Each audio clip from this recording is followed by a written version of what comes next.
Sama-sama boleh berikan tepuk tangan sorak-sorai yang paling meriah buat Tuhan. Haleluya, haleluya, haleluya, haleluya, haleluya. Kami mengucap syukur Tuhan, Kau Tuhan yang luar biasa dalam kehidupan setiap kami. Di tempat ini Tuhan bersama dengan seluruh jemaat-Mu yang terhubung live streaming ini Tuhan. Kami sudah boleh menaikkan pujian kami, penyembahan kami kepada-Mu. Kami mengucap syukur Tuhan karena kebaikan-Mu yang luar biasa. Kami percaya ketika kami menaikkan pujian kami, penyembahan kami kepada-Mu, ada hadirat Tuhan yang tercurah bagi setiap kami. Dan dimanapun kami berada, yang terima hadirat Tuhan yang tercurah, di situ pasti ada berkat, di situ pasti ada mujizat, di situ pasti ada sukacita, ada pemulihan. Artinya Tuhan, siapapun yang sakit Kau sembuhkan, yang terikat Tuhan berikan kelepasan, bahkan ada kemenangan yang Tuhan nyatakan dalam kehidupan setiap kami. Terima kasih Tuhan. Tiba saatnya Tuhan, kami siap sore hari ini Tuhan untuk lebih lagi diberkati melalui kebenaran firman-Mu. Kami mau berdoa Tuhan, Kau yang jamah, Roh Kudus-Mu mengubahkan hati kami bagaikan tanah yang subur. Agar ketika benih firman Tuhan ditabur, benih firman boleh bertumbuh, berakar dan berbuah. Kemanapun kami melangkah, cahaya Tuhan, image Tuhan boleh terpancar melalui kehidupan kami. Bahkan hamba-Mu Tuhan yang Kau percayakan saat sore hari menyampaikan firman, kami doa urapan-Mu mengalir atas hamba-Mu ini Tuhan. Roh Kudus-Mu menguasai hamba-Mu ini Tuhan. Jika ada dosa namun kelemahan tubuh Kau yang berikan kekuatan. Hamba terbatas, hamba gak bisa apa-apa. Tapi kami percaya di tangan Tuhan, Tuhan sanggup ubahkan jadi luar biasa untuk boleh jadi saluran berkat bagi setiap jemaat-Mu Tuhan. Sehingga benar-benar Tuhan, setiap jemaat Tuhan yang Kau percayakan untuk hamba layani, tidak ada satupun yang pulang sia-sia. Tapi semuanya pulang bawa berkat, bawa sukacita, bawa jawaban. Terima kasih Tuhan, terima kasih Tuhan, terima kasih Tuhan. Kami doa berbicara di tempat ini, karena kami siap untuk mendengarkannya. Dalam nama Yesus, mari yang siap terima isi hati Tuhan dengan sukacita, dengan iman, sama-sama kita mau katakan amin. Boleh berikan tepuk tangan yang paling meriah buat Tuhan. Silakan duduk saudara. Terima kasih buat worship leader, singer, pemain musik, serta semua yang sudah melayani. Dan dari mimbar ini saya mau sampaikan salam damai sejahtera. Shalom. Sekali lagi shalom. Haleluya, haleluya, haleluya. Saya percaya dalam Tuhan ada sukacita, dan di mana ada sukacita pasti ada senyuman di wajahnya. Sama-sama saudara, yuk sore hari ini saudara boleh berikan senyuman yang paling manis dulu. Saudara bilang sama kanan kirimu, mari bersukacita dalam Tuhan. Yuk bagikan sukacita Tuhan. Wow, luar biasa, luar biasa. Sore-sore udah semangat cari Tuhan. Sore-sore udah mau siapkan hati buat terima firman Tuhan. Saya mau bilang saudara, saudara dan saya kita pasti diberkati Tuhan. Amin. Sama-sama bilang sama saya, aku pasti diberkati Tuhan. Bilang kanan kiri, kamu juga pasti diberkati Tuhan. Yuk boleh berikan tepuk tangan yang paling meriah dulu buat Tuhan. Haleluya. Yuk yang bawa Alkitab kita mau angkat Alkitab kita. Yang bawa Alkitab juga boleh. Alkifon juga boleh. Yang gak bawa apa-apa angkat tangan juga boleh. Sama-sama pengakuan iman kita terhadap otoritas firman Tuhan. Dengan iman percaya, sama-sama kita katakan dalam nama Tuhan Yesus, aku percaya Alkitab ini berisi firman Tuhan. Setiap kata kalimatnya sanggup memberkati aku. Dan hari ini aku pasti diubahkan. Aku pasti dipulihkan. Dalam nama Tuhan Yesus, sama-sama kita katakan amin. Sebelum kita membuka Alkitab kita saudara, saya mau bilang sama saudara bahwa setiap kita selama masih hidup di dunia pasti ada masalah. Sedikit yang amin. Banyak yang gak ada masalah. Kalau saya lihat wajah-wajah saudara semua punya masalah. Bahkan saya lihat ada yang tukang bikin masalah. Oh haleluya, enggak lah, enggak. Saya mau bilang sekali lagi saudara, selama kita masih hidup di dunia saudara, pasti ada yang namanya masalah saudara. Jangan saudara bilang sama saya, oh Pak Pendeta, saya punya masalah karena saya hidup dalam masalah hari-hari Pak Pendeta. Saya ini dalam hidup saya banyak masalah karena saya orang susah, saya orang miskin Pak Pendeta. Saya mau bilang jangan salah. Jangan saudara pikir kalau saudara kaya terus nggak ada masalah. Saya mau bilang saudara, orang kaya pun punya masalah. Amin. Bahkan banyak orang-orang yang secara finansial mereka diberkati saudara, tetapi mereka juga punya masalah saudara. Saya layanin banyak orang-orang yang secara finansial diberkati luar biasa saudara, tetapi ternyata masalah-masalah mereka yang mereka hadapi juga gak mudah saudara. Jangan saudara bilang sama saya, oh Pak Pendeta, saya punya masalah berat dalam kehidupan saya orang yang punya banyak masalah karena posisi saya di kantor saya adalah posisi yang rendah Pak Pendeta. Saya punya banyak masalah dalam kehidupan saya karena di kantor saya adalah di posisi yang rendah Pak Pendeta. Saya mau bilang jangan salah. Banyak orang yang ada di posisi yang tinggi pun mereka juga punya masalah saudara. Amin.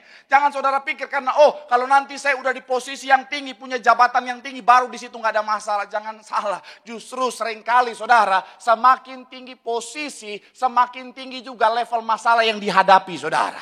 Atau Ada yang bilang begini Pak Pendeta sama saya. Oh Pak Pendeta mah kalau lihat-lihat Pak Pendeta kayaknya nggak ada masalah Pak Pendeta. Kalau lihat dari wajah Pak Pendeta dikit-dikit senyum Pak Pendeta, kayaknya Pak Pendeta itu nggak ada masalah Pak Pendeta. Saya mau bilang saudara, jangan salah. Memang saya sering senyum, memang saya sering tertawa sukacita luar biasa. Tapi jangan saudara pikir saya nggak ada masalah. Amin. Saya juga ada masalah, saya juga ada tantangan, saya juga ada cicilan. Jadi sama-sama. Haleluya. Jadi saya mau bilang saudara sekali lagi, dalam kehidupan setiap kita, selama kita masih hidup pasti ada masalah. Amin. Dan saya mau bilang kita harus bersyukur kalau kita punya masalah. Kenapa saya bilang begitu saudara? Karena masalah menandakan artinya kita masih hidup saudara. Nanti kalau udah di sorga baru gak ada masalah saudara. Tapi jangan bilang, oh Pak Pendeta saya mau buru-buru. Ada waktunya Tuhan masing-masing.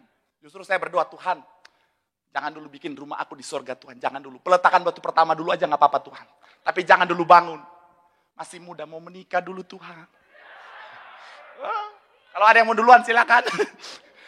Intinya begini saudara. Dalam kehidupan kita pasti ada masalah saudara. Nah akan tetapi ketika saya coba pelajari, saya coba perhatikan saudara.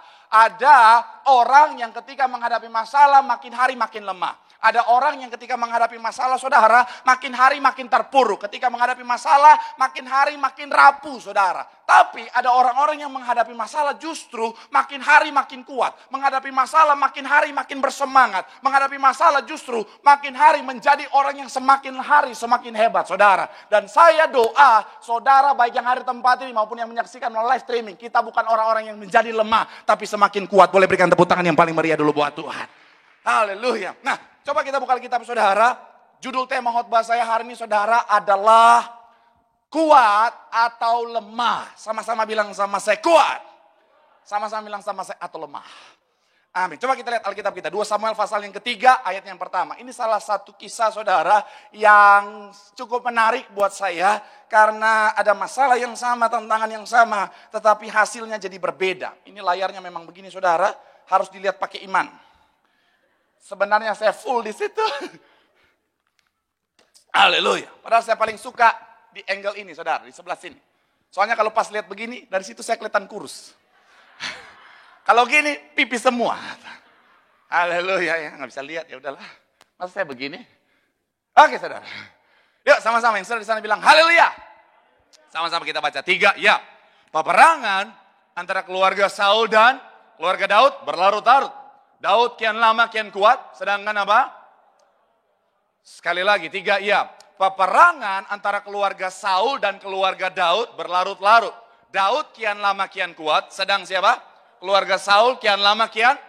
Kalau kita lihat saudara dari ayat yang kita baca ini saudara jelas bahwa yang namanya Daud, yang namanya Saul mereka sama-sama menghadapi masalah yang sama. Yang namanya Daud, yang namanya Saul mereka sama-sama menghadapi tantangan yang sama yaitu peperangan yang berlarut-larut. Artinya apa? Sebenarnya mereka ada di posisi yang sama. Mereka menghadapi tantangan, mereka menghadapi masalah yang sama. Tetapi kita lihat di situ saudara, Daud makin hari makin kuat, sedangkan Saul makin hari makin lemah, saudara. Dan itu yang akan kita jadikan bahan pembelajaran untuk kita belajar hari ini, saudara. Apa yang membuat sosok seorang Daud sehingga dia semakin hari semakin kuat dibandingkan Saul yang menghadapi masalah yang sama, tapi makin hari makin lemah. Yang pertama saya mencatat di sini, saudara. Coba kita buka Alkitab kita, saudara. 1 Samuel pasalnya yang ke-16 ayatnya yang ke-13. 1 Samuel pasalnya yang ke-16 kita akan baca ayatnya yang ke-13. Ini poin yang pertama, kunci yang pertama atau alasan yang pertama kenapa Daud makin hari makin kuat. Yuk yang sudah di sana bilang haleluya. Sama-sama kita baca 3 ya. Samuel mengambil tabung tanduk yang berisi minyak itu dan mengurapi Daud di tengah-tengah saudara-saudaranya. Sejak hari itu dan seterusnya berkuasalah roh Tuhan atas Daud. Lalu apa? Sekali lagi di bagian awal dikatakan apa? Samuel mengambil tabung tanduk yang berisi minyak itu dan mengurapi Daud di tengah-tengah saudara-saudaranya. Sejak hari itu dan seterusnya berkuasalah roh Tuhan atas. Tahan sampai di situ saudara. Kita lihat di sini proses apa yang terjadi. Yes, proses pengurapan. Pertanyaan saya. Saul diurapi atau tidak? Yang bilang diurapi boleh angkat tangan. Yang bilang tidak diurapi angkat tangan. Yang lain jawab apa itu? Ditanya 2 pertanyaan. Dua-duanya. Oh berarti jawabannya no comment Pak Pendeta. Saudara bukan anggota DPR. Ya nggak apa-apa, ini kan kita interaksi aja. Tidak boleh ada penghakiman di tempat ini, amin. Oh, kalau gitu aja cepat banget. Yang jawab Saul diurapi, boleh angkat tangan, nggak apa-apa. Yang jawab Saul tidak diurapi. Oke. Nggak apa-apa. Yang lain tetap aja nggak mau, ya udahlah. Artinya nggak mau malu. 1 Samuel 10 ayat 1. 1 Samuel 10 ayatnya yang pertama. Boleh munculkan. 1 Samuel 10 ayat 1. Boleh munculkan. Loading. 3, ya. Lalu, dituangkannya lah kepala Saul. Diciumnya lah dia sambil berkata, bukankah Tuhan telah mengurapi engkau menjadi raja atas umatnya Israel? Engkau akan memegang dan engkau akan menyelamatkannya dari tangan musuh-musuh itu sekitarnya. Inilah tandanya bagimu bahwa Tuhan telah mengurapi engkau menjadi raja atas miliknya sendiri. Baca di bagian awal. Lalu Samuel mengambil buli-buli berisi minyak, dituangkannya ke atas kepala Saul. Pertanyaan saya, diurapi nggak dia? Saul diurapi. Tapi apa yang membedakan saudara? Kuncinya ini. Poin yang pertama ya. Poin yang pertama. Sama-sama bilang sama saya. Selalu dalam pengurapan Tuhan. Sama-sama bilang sama saya, selalu dalam pengurapan. Amin. Saya pelajari saudara, jujur saya juga bertanya-tanya sama saudara. Loh, kalau bicara tentang diurapi, dua-dua diurapi. Saul diurapi, Daud pun diurapi. Tetapi kenapa Saul makin lemah, Daud makin kuat? Ternyata ketika saya pelajari lebih dalam saudara, pada saat itu saudara, yang namanya Saul, dia mulai keluar dari yang namanya pengurapan Tuhan. Dia mulai tidak berkenan di hadapan Tuhan dengan sifatnya, dengan sikapnya saudara. Tetapi Daud, dia selalu dalam pengurapan Tuhan. Dia selalu benar-benar saudara, hidup di dalam adanya pengurapan Tuhan yang selalu terjadi atasnya. Akhirnya saudara, dia makin hari makin kuat, Saul makin hari makin lemah. Itu kenapa saya menggunakan kata selalu. Sama-sama bilang sama saya, selalu. Amin. Bapak Gembala sidang kita, saudara, itu kenapa? Kalau saudara perhatikan, beliau bilang begini, saudara.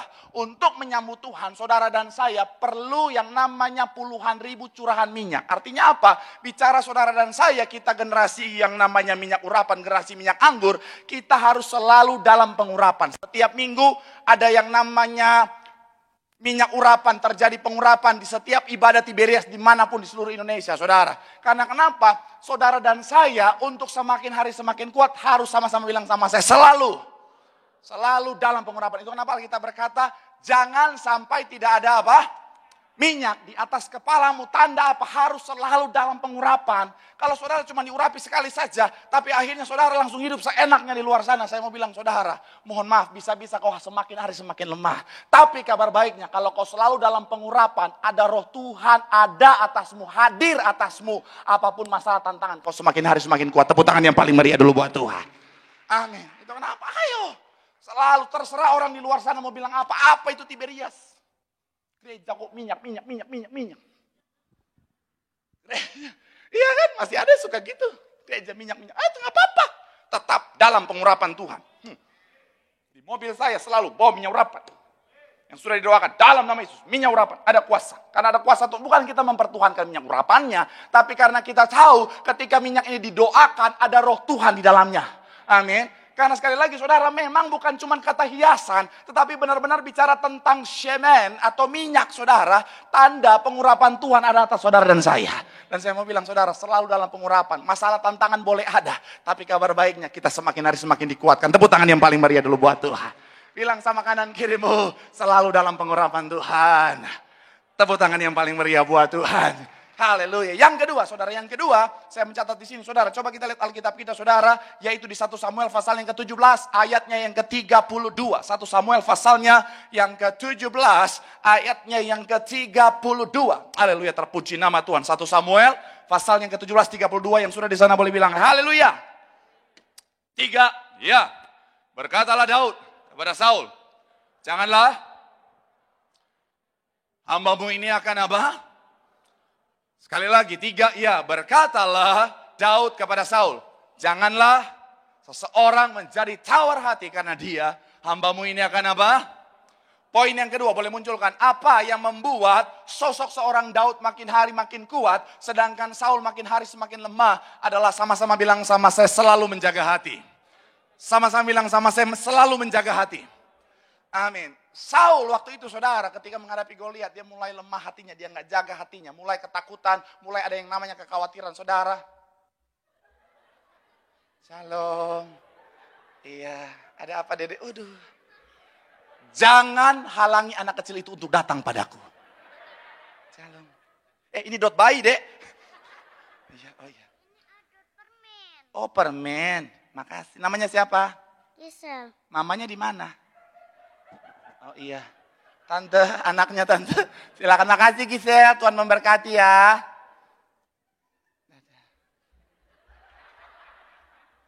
Seumur-umur saya khotbah di Tiberias, baru kali ini ada yang kasih permen.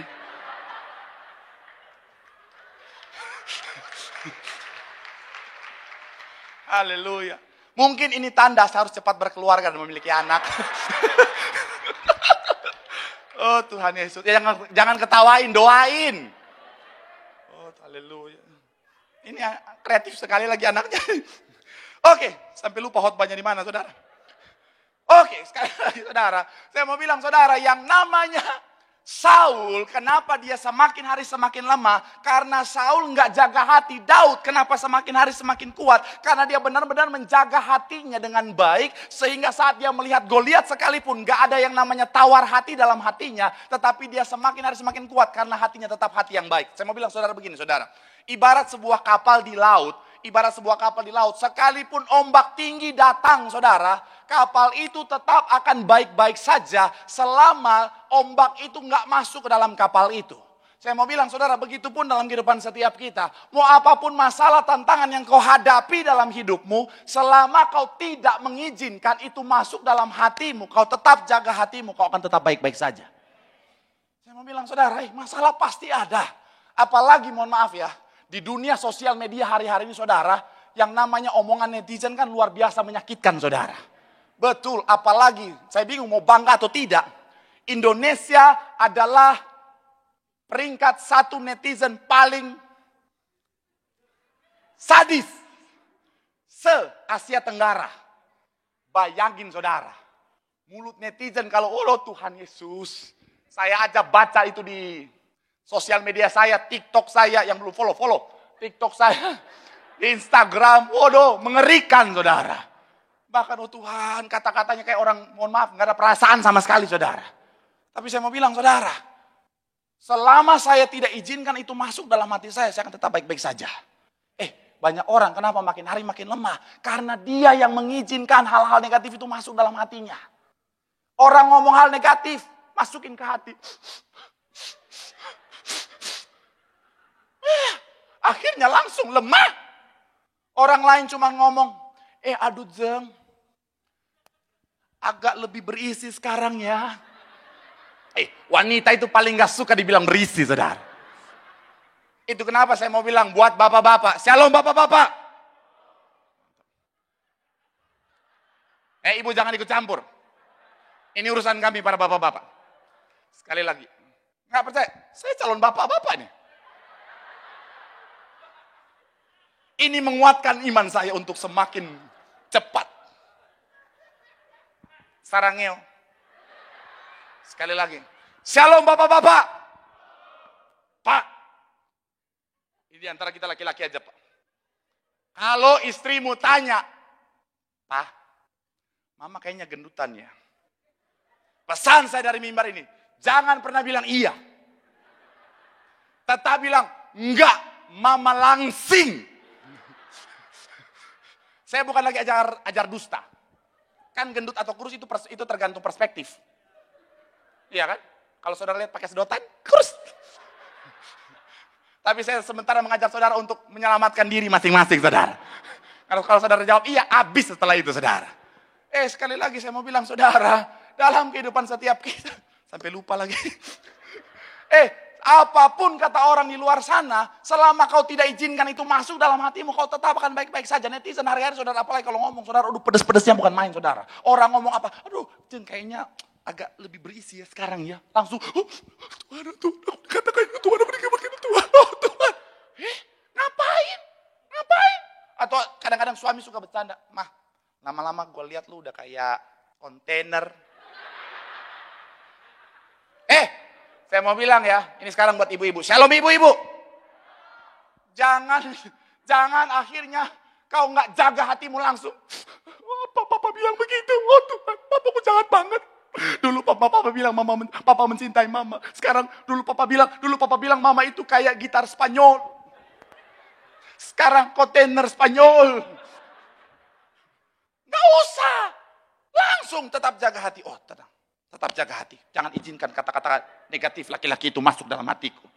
Jadi kalau suami bilang, mah lama-lama papa lihat mama udah kayak kontainer. Hah? Kontainer. Tapi papa suka kan? Nah itu. Bodoh amat. Saya aja ada Tuhan. Orang ngomong, netizen ngomong, pendeta apa ini? Pendeta lucu. Bodoh amat. Terserah. Daripada gua khotbah terus jemaat. Pulang.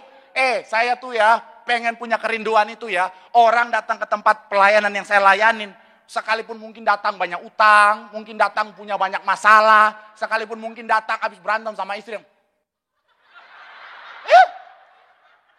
Betul. Saya pengen tuh punya kerinduan tuh ya. Walaupun datang begitu. Tapi ketika keluar gereja langsung. Haleluya. Supaya orang di luar sana lihat, orang Kristen ini. Ada apa sih dalam gereja itu? Kenapa dia masuk? Keluar. Besok-besok dia datang masuk. Tapi, betul. Tapi kalau saudara datang. Pas pulang. Nanti orang di luar, jangan masuk situ. Hati-hati. Serem di situ. Saya mau bilang saudara, orang sekarang, mohon maaf sekarang, ngomong segala macam sekalipun, oh apa itu pendeta, segala macam, lucu, biarin bodo amat. Oh apa itu pendeta itu, tampang boyband. Pasti dia itu kalau di mimbar nggak khotbah, cuma joget-joget dia enak aja. Tapi udah biaran aja. Yang paling itu yang bikin saya sempat emosi, sedikit ya, pendeta juga manusia ya, emosi. Apa itu pendeta? Kayaknya dia homo.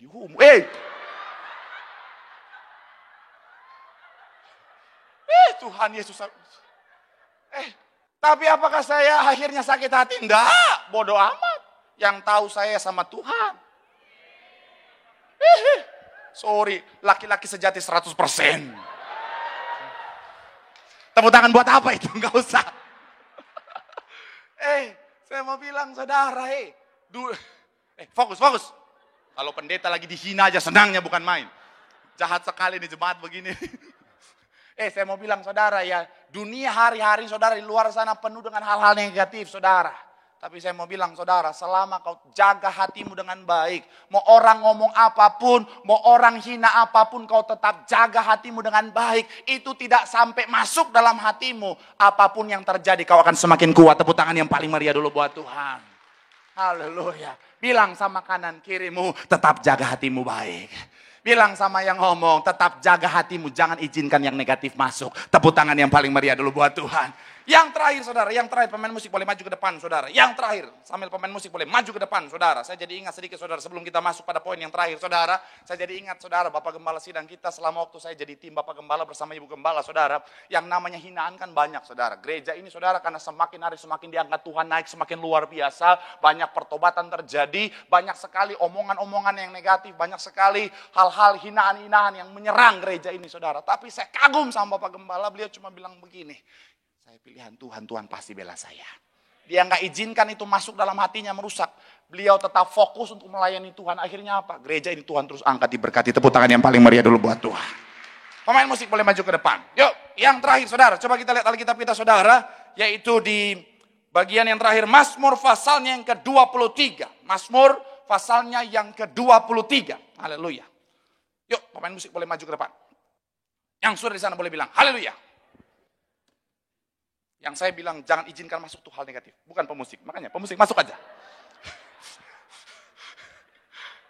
Masuk aja. Mana dia? Yuk, Mazmur 23. Yuk, yang sudah di sana boleh bilang, puji Tuhan. 3, ya. Tuhan adalah gembalaku. Takkan kekurangan aku. Ayat yang kedua dikatakan apa di sana? Boleh munculkan. Ia membaringkan aku di padang yang berumput hijau. Ia membimbing aku ke air yang tenang. Ayat yang ketiga. Ia menuntun aku di jalan yang benar.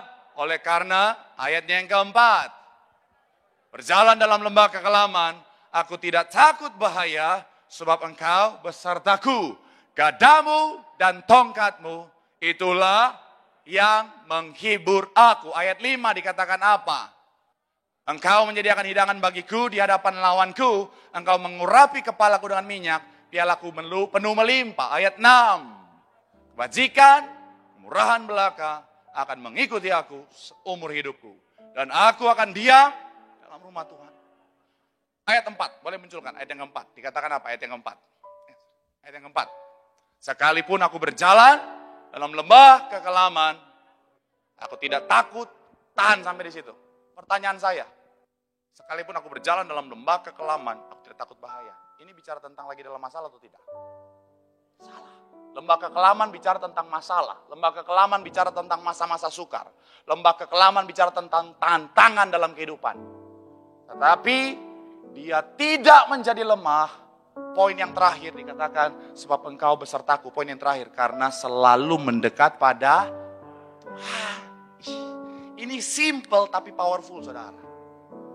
Banyak orang tahu, ketika dalam masalah, dalam tantangan, untuk menjadi semakin kuat, tempat yang paling tepat adalah hanya sama Tuhan. Karena kalau kita cari yang lain, semuanya semu.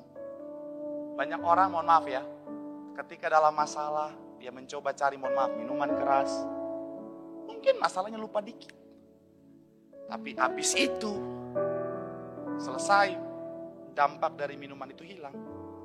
Masalahnya balik lagi, plus sakit kepala.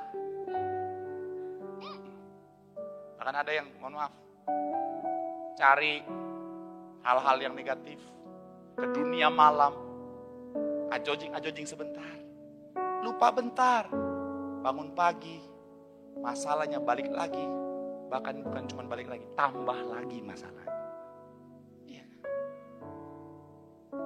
Orang tahu sumber kekuatan hanya dalam Tuhan, tapi kenapa masih banyak orang yang masih cari di luar Tuhan? Masih banyak orang ketika menghadapi masalah malah cari yang negatif-negatif. Malah masih cari koneksi manusia. Malah masih cari kuasa kegelapan. Aduh.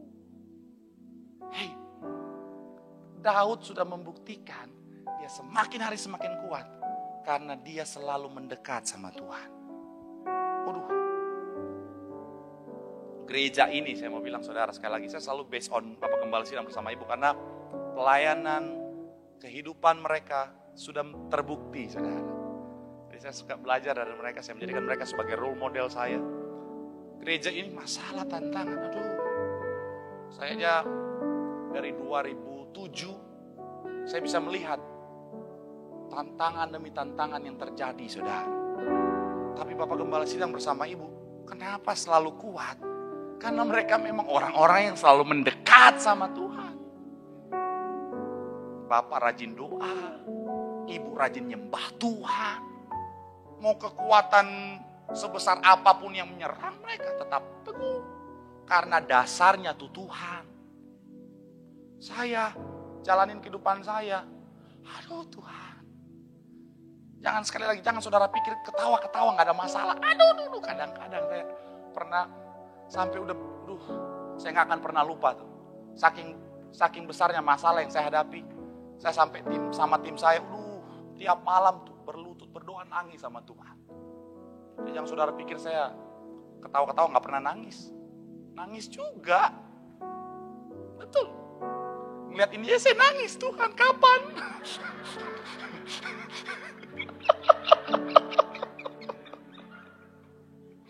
Aduh. Tapi saya mau bilang saudara, lutut yang bertelut di hadapan Tuhan, itu kunci saya bisa kuat sampai hari ini.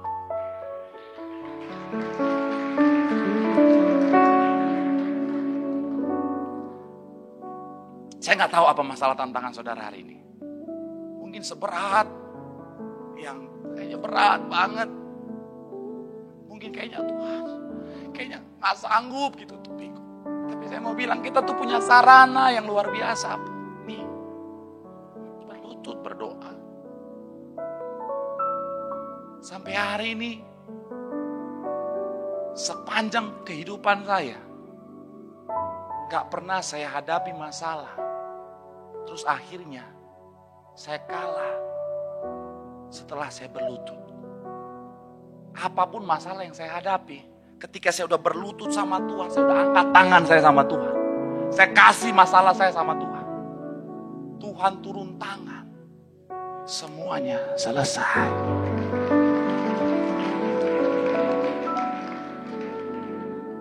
Itu kenapa saya mau bilang sore hari ini, yuk. Saya tahu saudara pasti ada masalah. Saya tahu saudara pasti ada tantangan. Tapi kabar baiknya, kita punya solusi.